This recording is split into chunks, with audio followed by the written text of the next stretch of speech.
In a bustling city where ambition and power collide, a 12-year-old girl named Amelie stood outside a towering glass skyscraper, clutching a tattered notebook filled with her dreams.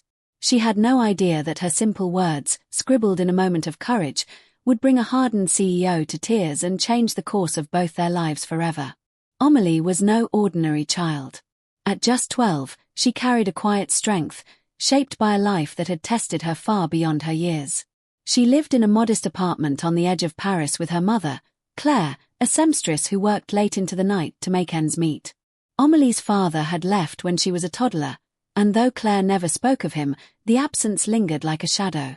Amelie learned early to fend for herself, helping with chores, budgeting their meager groceries, and finding joy in small things, a library book, a walk by the Seine, or the stories she wrote in her notebook.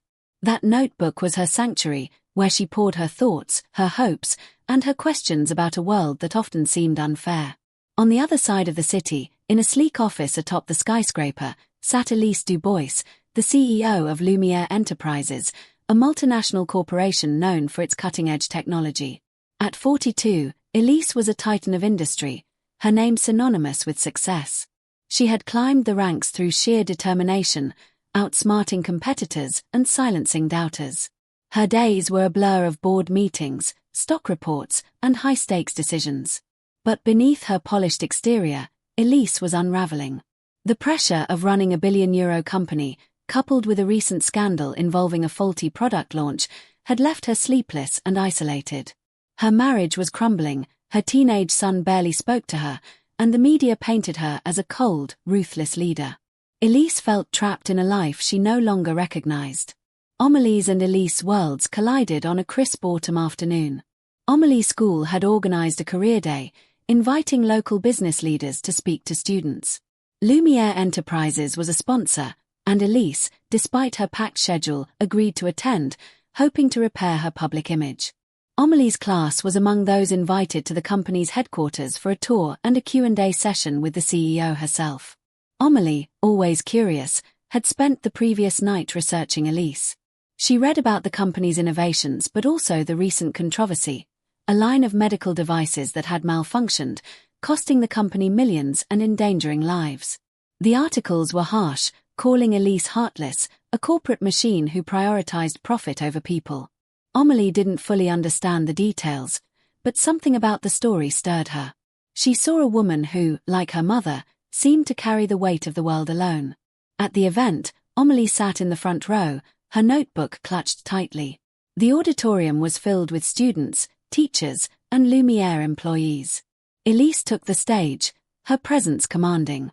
She spoke about innovation, leadership, and the importance of perseverance. Her words were polished, rehearsed, but to Amelie, they felt hollow. When the floor opened for questions, hands shot up. Students asked about internships, technology, and what it was like to be a CEO. Elise answered with practiced ease, but her smile never reached her eyes. Then Amelie raised her hand. The room grew quiet as the small girl with braided hair and serious eyes stood. Elise nodded, expecting another predictable question. But Amelie's voice was steady, cutting through the room like a bell. "Madame Dubois," she began, "I read about the problems with your company's medical devices. People got hurt. I know you're very busy, but do you ever think about those people? Do you ever feel like you owe them something more than just money?" A murmur rippled through the crowd. Elise froze, her carefully constructed facade cracking. The question wasn't accusatory, it was earnest, almost pleading. Amelie's eyes held no judgment, only a child's raw curiosity about right and wrong. Elise opened her mouth to respond, but no words came. For the first time in years, she felt exposed. The room waited, the silence heavy. Finally, she managed a curt, "We're addressing the issue. Thank you for your question." But her voice trembled, and she quickly moved to the next student. Amelie sat down, disappointed but not surprised. She had hoped for a real answer, something that showed Elise cared. Instead, the CEO's response felt like a wall, shutting her out. After the event, as students filed out, Amelie lingered. She wanted to give Elise something, a letter she had written the night before, inspired by her research. It wasn't much, just a page from her notebook, but it was honest. She approached an aide and asked if she could leave it for Madame Dubois. The aide, distracted, nodded and took the folded paper. Back in her office, Elise was shaken. Amelie's question had cut deeper than any boardroom critique or tabloid headline. She felt a pang of shame, not just for the scandal but for how distant she had become from the values she once held. When her aide handed her Amelie's letter, Elise almost tossed it aside. But something, perhaps the memory of the girl's unflinching gaze, made her unfold it. The letter was written in neat, childish handwriting. It began with an apology for asking a hard question. Amelie explained that she didn't mean to be rude, she just wanted to understand. She wrote about her mother, who worked tirelessly to provide for them, and how she saw the same exhaustion in Elise's eyes during the talk. She shared a story from her own life. When a neighbor's son was injured and needed a wheelchair, Amelie had organized a bake sale to help pay for it.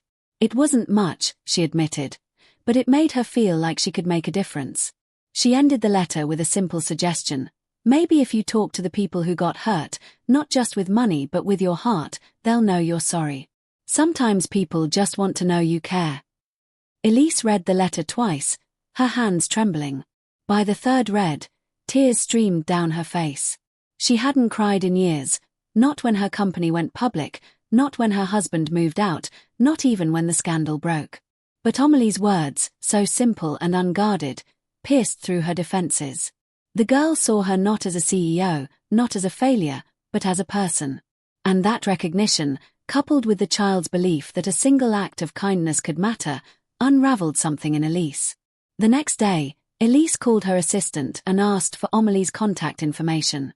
The school provided Claire's phone number, and Elise arranged a meeting. She wasn't sure what she would say, but she knew she needed to see the girl again.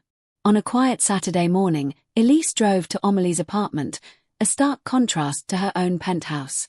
Claire, wary but polite, welcomed her inside. Amelie sat at the kitchen table, her notebook open, looking both nervous and curious. Elise started awkwardly, thanking Amelie for her letter. She admitted that the question at the event had shaken her, not because it was harsh but because it was true. She shared something she hadn't told anyone, not her board, not her family.